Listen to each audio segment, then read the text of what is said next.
improv and open the club.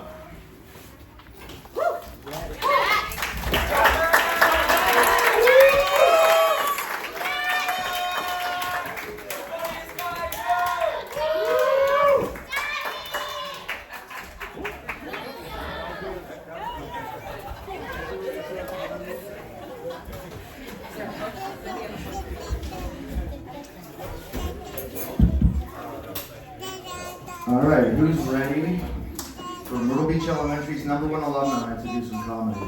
Yes. I actually didn't go to Myrtle Beach Elementary. I'm lying to you with this T-shirt. Daniel Fives would get angry with me. He would say, I didn't have to grow up here. I didn't have to go through all that. His culture is not my costume.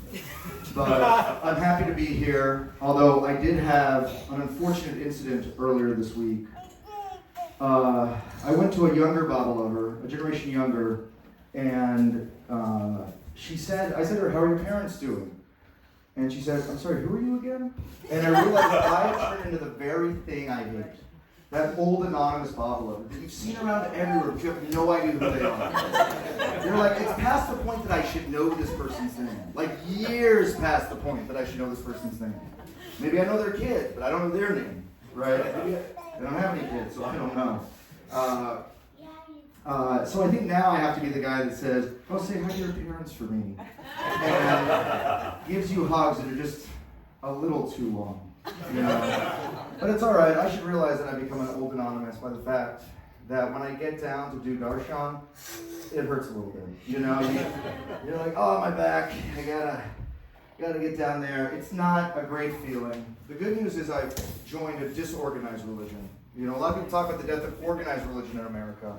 It's very easy to be too old in a disorganized religion. For example, they're letting me do this tonight in the youth category. Even though I clearly am not youth, I have gray hair and the whole thing, you know.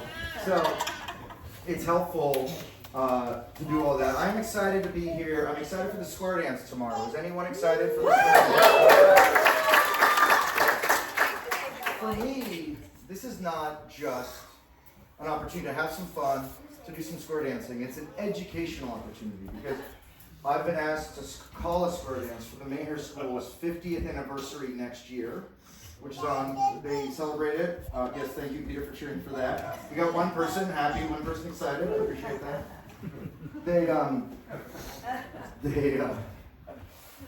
They celebrate what they call Founders Day on February 25th. And it is for the reason that many of you think Ivy Deuce's birthday is February 25th. So that's exactly the very reason. That's true. And they asked me to do a square dance. I don't know why they asked me to call it a square dance. I think some of them realized that I'd been to 47 square dances in a row. And I could figure it out. And this is true. Peter can attest to this. He saw me call a square dance earlier this year at a fundraiser for the Mayher School. And I realized how easy it is to call a square dance, right? Because all you need are the base building blocks of the dance, right? You just need right-hand star, left-hand star, you know. I had studied all those things. I'd gone online, I had written them all down, I had prepared everything, and then promptly left all of my paperwork at home, right? So I just had to call it on the fly. But the thing is, no one knows, at least in California, the correct way to do a square dance, right? No one was up there being like, no, you can't do that many right-hand stars in a row. No one was up there being like, another promenade your partner around. You need to calm yourself down, right? So the good news is that we are excited to be there. We're excited to do that. So tomorrow I will be carefully studying the square dance person. Hopefully they're better than last year's person. I like last year's guy. What? Same guy. It's the same guy? That's not awkward at all. That's not awkward at all. It's not? Alright, story keeps changing here. I'm getting different. The guy last year was good because I actually don't like the dancing. I like the instruction on the dancing. He would do like 10 minutes of instruction for a 6-minute dance. And I was like, we don't need to go to this level of specificity on square dancing. We're not that good. Just do like a promenade, say who the old buzzard is, and take us home. We can do the Virginia reel, we figured it out. You make 2 lines, you sashay, you do the little walk around thing, you do this thing, you're good to go. Right? So I'm excited to celebrate that. I'm excited to be here for Christmas. You know, Peter and I, we did the Christmas tree, and we did such an amazing job. We put 2 Jews in it. We did such an amazing job with this Christmas tree that Melissa had to redo it. So this is our Christmas tree. I want to be clear, no compliments should be given to Peter and myself. This was catastrophically bad. What we did, I'll break it down for you like I'm a football telestrator guy. We had most of the stuff down in this quadrant down here. Again, Peter and I have never done a Christmas tree before. I don't know why he and I, who have never experienced Christmas, no Christmas cheer, 2 Grinches, we're doing this. We determined the best thing to do is not put the ornaments on first and then try to string it. Because what happens is you knock the ornaments off when you string it, okay? No one told us this. This we found out the hard way.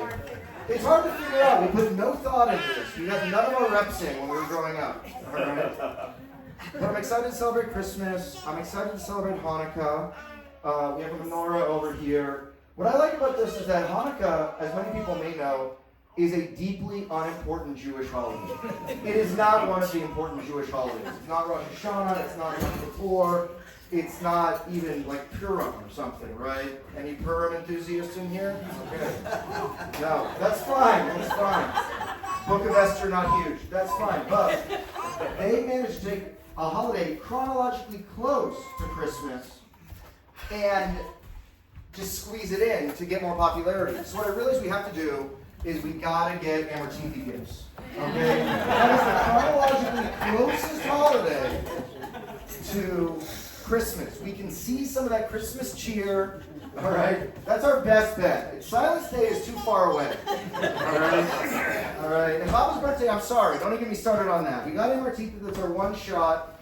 I'm not sure what these Amortini gifts are going to be 100%. You know, for everyone who's gets them from the person who's dropped their body in your life. I don't know. But that's our focus. And we'll work on that. We're looking at our TV trees or something. I'm excited to be here. But I get a little nervous when I come here because sometimes there are loopholes. There's some loopholes that I run into in regards to the rules on center. Okay, and again, let me be clear.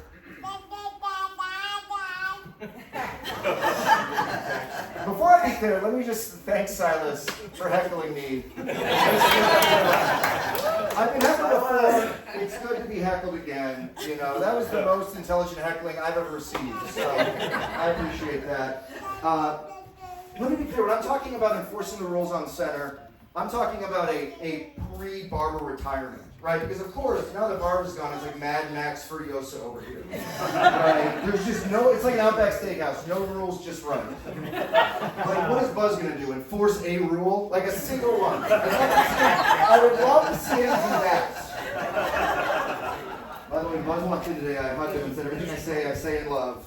And he was very curious and asked why I did that.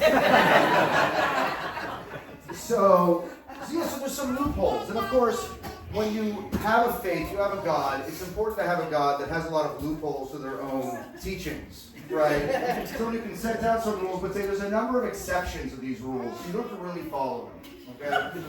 And I'd like to hear say exceptions. You know, I don't have any lawyers in the house, but one, I ran across an exception recently when I was in the lagoon cabin, okay? Bowing down, and my phone went off. Right? So I'm like, oh God, I get out of here because I don't want to bother the people. Okay? So I run out of the lagoon cabin and I come down onto the path. And as I come out, Jeff Wolverton is there, right? And he looks at me, and I'll try to do my best Jeff Wolverton impression on this. He says, "That's a spicy meatball." I don't know if that's my best Jeff Wolverton impression, but that was a Jeff Wolverton impression. But he says, "You don't have closed-toed shoes on." Because I'd taken my shoes off to go into Baba's lagoon cabin. See? It's all coming together. Okay? And I know this is like an episode of Arrested Development, where by the end it all came together. And so I'd come out to avoid the rule on the phone issue, but I'd run into the rule on the shoes. This is like when I tried to do the Ouija board, but only by flashlights. There's no way out there. Either way, I'm screwed, okay? And Jeff said, you gotta put closed-toed shoes on. Now I said, what about closed-toed socks? Is that good enough? I did have a pair of Crocs, which I do not believe are closed-toed shoes, because they have holes in them, and a very tiny snake that they can wriggle in and bite you. It wouldn't hurt that much, but I try to follow, as long as Buzz is here right now, all the rules on the center, okay? That's why I refuse to learn what the I Ching is, because I don't want to know what I'm doing. If I do an inadvertent I Ching, I have plausible deniability. Okay? Because I could be doing the I Ching right now. No idea what that is. I've never learned it, and I will never learn it. Okay? I was talking about this today with Josh Dreyfus. I don't know if there's any Jeff Wolverton fans in here. Any Jeff Wolverton fans? He was 80 years old. He's 80 years old, right? Yes, there we go. And he is by an order of magnitude substantially better than me at volleyball, even though he's like twice my age. At what point are my volleyball skills, theoretically he's peaked, right? And he's on the way down. Okay? This is just theory, don't get mad at me. I'm saying statistically, it's likely, at the age of 80, he's played, his best days of volleyball are behind him, all right? I said this to his face today, by the way, just so you know this, okay? So I'm not stabbing him behind the back, because a real friend stabs someone in the front. He's on the way down. Now, I don't know if I'm on the way up. Probably not. But at what point do our volleyball skills match? 90? 100? Like, what does it take for us to get to that point? You know? It probably won't happen anytime soon. But I am happy to be here. And I'm happy to try something which some of you may have heard of, called crowd work. All right, there's a comedian called Matt Rife who's been popular recently for doing crowd work, which we just talk to the crowd. Right, so I walked forward, and I realized it must be tough to do crowd work if Meher Baba and the Mondali are in your audience, right? Because it requires audience participation, and if there's a silent master in the room, it's tough to get that audience participation, right? It's you say, oh, yes, sir, what job do you have? He just sits there silently. It's not great for the act, okay? See, that's good for the act right there. We got some audience participation, right? I will show you an example of some crowd work. Oh, ma'am, the blonde woman up front who's trying to leave right now in the middle of my act. Sorry. How are you? I'm good. How are you? I'm doing great. Are you married? Absolutely not. That's not the answer. That was not the answer I'd written jokes for, so I probably should have prepped this ahead of time. So anyways, that's crowd work. I thought that would go a little differently, but that's fine. We'll talk about that later. Anyways, I think it would be tough to do crowd work with Baba, because you'd ask Baba the question, right? You'd be like, oh, sir, yeah, what brings you into town? You'd be like, no, if I'm asking you if you could stop waving your hands around, that'd be great. You know?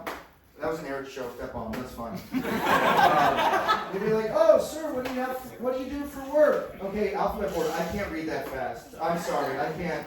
You're going too fast on that one. It might even be tough to do it with the Mondali, right? Because you go up, you ask them some questions. Oh, what job do you have? Dust at the feet of the master. I was doing that back in '92. Or you might say, oh, well, you know, what's your job, sir? Fortunate slave. I'm not touching that one in the center. That's not touching that one with a 10-foot pole. But a lot of what some comedians do with crowd work is they try to control the crowd by asking questions, right, to get specific answers. So I could come out and say, hey, any avatars in the crowd tonight? You were not an avatar, Lonnie. I had a comment. This crab work?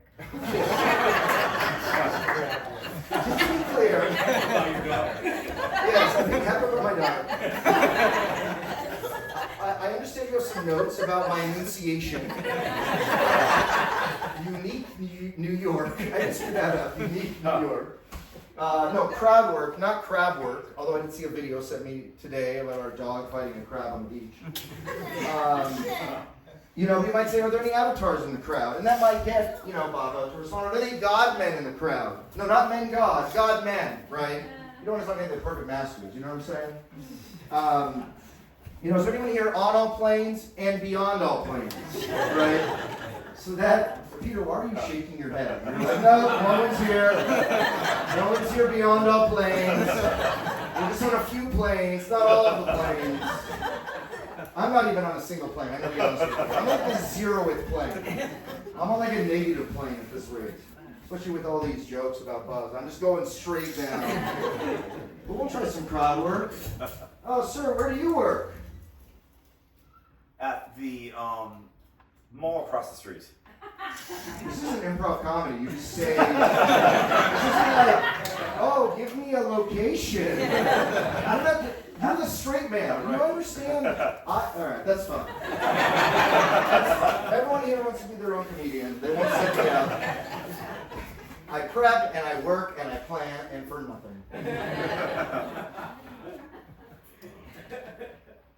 Well, what I always love. Someone's critical of me over there, that's fine. What I always love is after a sporting event, like the Super Bowl, right? They'll go to the quarterback and they'll say, how do you feel? And the first thing they always say before they say anything, yes, is, I would like to thank Jesus Christ of Latter-day Saints. Okay, the last part isn't true. But they say, I'd like to thank Jesus Christ for helping us win the game. Now I don't remember that quite in the Sermon on the Mount. I don't remember. And lo, they said, Arizona State sucked. I don't remember that. I thought that would kill the Matt Shepard crowd, so they may stay in faith. I don't remember that in the Ten Commandments. There isn't like, thou shalt not run on 4th and 13 or something like that. But they always say that. They always say, thank Jesus for that pass interference call, like he was out there batting the ball away or something. And I always wondered what it would be like if there was a Baba Lover athlete, who won the big game. And they came up to him and they asked the question, how do you feel right now? Now, to be clear, this would be a hypothetical person, because none of us are very good at athletics, all right? In specific, myself, all right? And in fact, the only time I acknowledge my heritage of Judaism is when I'm putting together a Christmas tree. We're doing that like event because it lowers the standard. Okay? It lowers the bar. All right. I'm not winning any Super Bowls anytime soon. I'm 43 years old. All right. Now I know what you're thinking. 43, damn, you look terrible. And that is true. That is accurate. All right. It's all that darshaning. It's just really hurting my back when I'm getting down there. But the mean streets of Walnut Creek are really aging me quickly. I think Ray Dargenio is looking better than me at this point. Yeah, I see you over there, Ray. I do think, in a general sense, you don't see a lot of Jewish athletes out there. Maybe in competitive Borscht Belt, you would. There's a few Marvelous Mrs. Maisel fans in the room. I can see that here. Wendy liked that one. I appreciate it. People always say I've lost a step on my dreidling, and I respect that. That's a fair criticism,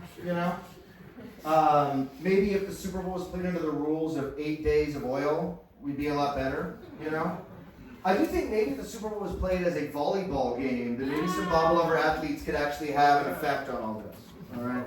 Maybe if they got rid of football and put in volleyball, Jeff Wolverton could be the MVP, right? Wouldn't be me, that's for sure.